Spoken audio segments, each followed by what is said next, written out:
ನಮ್ಮ ದೇವರು ಕರ್ತನಾದ ಯೇಸು ಕ್ರಿಸ್ತನ ನಾಮದಲ್ಲಿ ಅನುದಿನದ ಆಹಾರ ಪ್ರಿಯರಿಗೆ ಪ್ರೀತಿಯ ಶುಭಾಶಯಗಳು.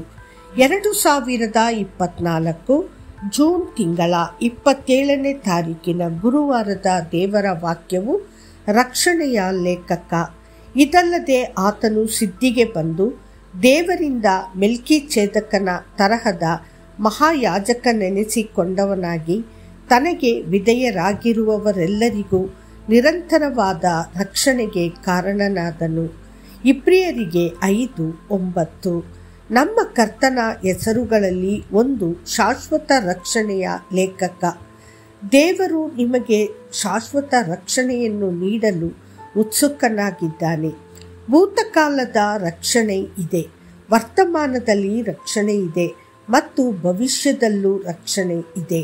ಮನುಷ್ಯನಿಗೆ ಶಾಶ್ವತವಾದ ಉದ್ದೇಶವನ್ನು ಹೊಂದಿದ್ದ ಕರ್ತನು ಪ್ರಪಂಚದ ಸೃಷ್ಟಿಗೆ ಮುಂಚೆಯೇ ಅವನ ಮೋಕ್ಷಕ್ಕಾಗಿ ಎಲ್ಲವನ್ನು ಪೂರ್ಣಗೊಳಿಸಿದನು. ಅವನು ಬ್ರಹ್ಮಾಂಡದ ಅಡಿಪಾಯಕ್ಕೆ ಮುಂಚೆಯೇ ಕೊಲ್ಲಲ್ಪಟ್ಟ ಕುರಿಮರಿ.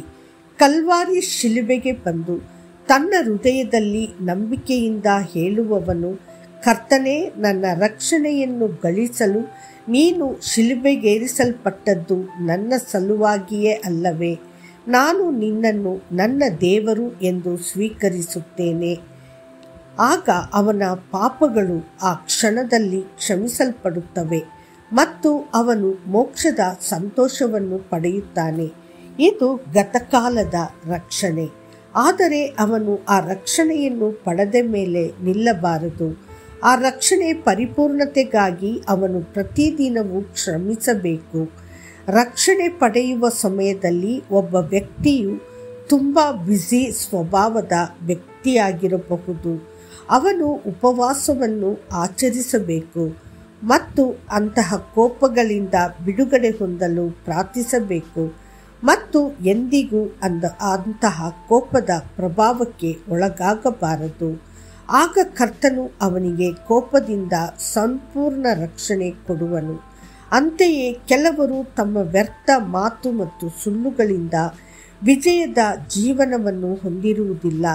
ಆದರೆ ಅವರು ಪ್ರತಿ ಪಾಪದಿಂದ ಸಂಪೂರ್ಣವಾಗಿ ವಿಮೋಚನೆಗೊಳ್ಳಲು ಪ್ರಾರ್ಥಿಸಿದರೆ ಪವಿತ್ರೀಕರಣವು ದೈವ ಭಕ್ತಿಯೊಂದಿಗೆ ಪರಿಪೂರ್ಣವಾಗುವುದು. ಇದು ವರ್ತಮಾನದ ರಕ್ಷಣೆ. ಭವಿಷ್ಯದ ರಕ್ಷಣೆ ಇದೆ. ಸತ್ಯವೇದವು ಹೇಳುತ್ತದೆ, ನನ್ನ ಹೆಸರಿನ ನಿಮಿತ್ತ ನಿಮ್ಮನ್ನು ಎಲ್ಲರೂ ಹಗೆ ಮಾಡುವರು, ಆದರೆ ಕಡೆಯವರೆಗೆ ತಾಳುವವನು ರಕ್ಷಣೆ ಹೊಂದುವನು. ಮತ್ತಾಯ 10:22. ನಿಮ್ಮ ರಕ್ಷಣೆಯ ಲೇಖಕ ಮತ್ತು ಪ್ರಾರಂಭಿಕನಾದ ಕರ್ತನಾದ ಯೇಸುವಿನ ಮೇಲೆ ನಿಮ್ಮ ಎಲ್ಲ ಅವಲಂಬನೆಯನ್ನು ನೀವು ಇರಿಸಿದಾಗ ನಿಮ್ಮ ಆಧ್ಯಾತ್ಮಿಕ ಜೀವನದಲ್ಲಿ ವಿಜಯಶಾಲಿಯಾಗಲು ಆತನು ನಿಮಗೆ ಸಹಾಯ ಮಾಡುತ್ತಾನೆ. ಆಗ ನಿಮ್ಮ ರಕ್ಷಣೆಯು ಪರಿಪೂರ್ಣವಾಗುತ್ತದೆ. ಆದಿಕಾಂಡ ಎಂಬ ಹೆಸರಿನ ಅರ್ಥ ರಕ್ಷಕ. ಧರ್ಮಶಾಸ್ತ್ರವು ಹೇಳುತ್ತದೆ, ಆತನು ತನ್ನ ಜನರನ್ನು ಅವರ ಪಾಪಗಳಿಂದ ರಕ್ಷಿಸುವನು. ಮತ್ತಾಯ 1:21. ಬರಬೇಕಾದ ರಕ್ಷಣೆಯು ಇನ್ನಾರಲ್ಲಿಯೂ ಸಿಕ್ಕುವುದಿಲ್ಲ. ಆ ಹೆಸರಿನಿಂದಲೇ ಹೊರತು ಆಕಾಶದ ಕೆಳಗೆ ಮನುಷ್ಯರೊಳಗೆ ಕೊಡಲ್ಪಟ್ಟಿರುವ ಬೇರೆ ಯಾವ ಹೆಸರಿನಿಂದಲೂ ನಮಗೆ ರಕ್ಷಣೆಯಾಗುವುದಿಲ್ಲ ಎಂದು ಹೇಳಿದನು. ಅಪೊಸ್ತಲರ ಕೃತ್ಯಗಳು 4:12. ಕರ್ತನಾದ ಯೇಸು ನಮ್ಮನ್ನು ವಿಮೋಚಿಸಿ ರಕ್ಷಿಸುವ ವಿವಿಧ ವಿಷಯಗಳು ಯಾವುವು?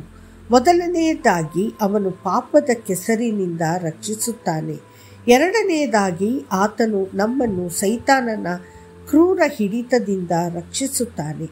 ಮೂರನೆಯದಾಗಿ ಆತನು ನಮ್ಮನ್ನು ಮಾರಣಾಂತಿಕ ಶಾಪಗಳಿಂದ ವಿಮೋಚನೆಗೊಳಿಸುತ್ತಾನೆ. ನಾಲ್ಕನೆಯದಾಗಿ ಆತನು ನಮ್ಮನ್ನು ಪಾಪದ ಅಭ್ಯಾಸಗಳಿಂದ ರಕ್ಷಿಸುತ್ತಾನೆ. ಆತನು ಎಲ್ಲ ಕಾಯಿಲೆಗಳಿಂದ ನಮ್ಮನ್ನು ರಕ್ಷಿಸುತ್ತಾನೆ. ವಾಮಾಚಾರದಿಂದ, ಮಾಟ ಮತ್ತು ದುಷ್ಟ ಯೋಚನೆಗಳಿಂದ. ದೇವರ ಮಕ್ಕಳೇ, ಕ್ರಿಸ್ತನು ಕೊಡುವ ರಕ್ಷಣೆ ಶಾಶ್ವತ ಮತ್ತು ಸಂಪೂರ್ಣ ಅದಾಗಿದೆ. ನೀವು ಈ ಅದ್ಭುತ ರಕ್ಷಣೆಯನ್ನು ಪಡೆದಿದ್ದೀರಾ. ನೆನಪಿಡಿ, ಇಗೋ, ಯೆಹೋವನ ಹಸ್ತವು ರಕ್ಷಿಸಲಾರದಂತೆ ಮೋಟುಗೈಯಲ್ಲ, ಆತನ ಕಿವಿಯು ಕೇಳಲಾರದ ಹಾಗೆ ಕಿವುಡಲ್ಲ. ಯೆಶಾಯ 59:1. ಕರ್ತನು ನಿಮ್ಮನ್ನು ಆಶೀರ್ವದಿಸಲಿ. ಆಮೇನ್.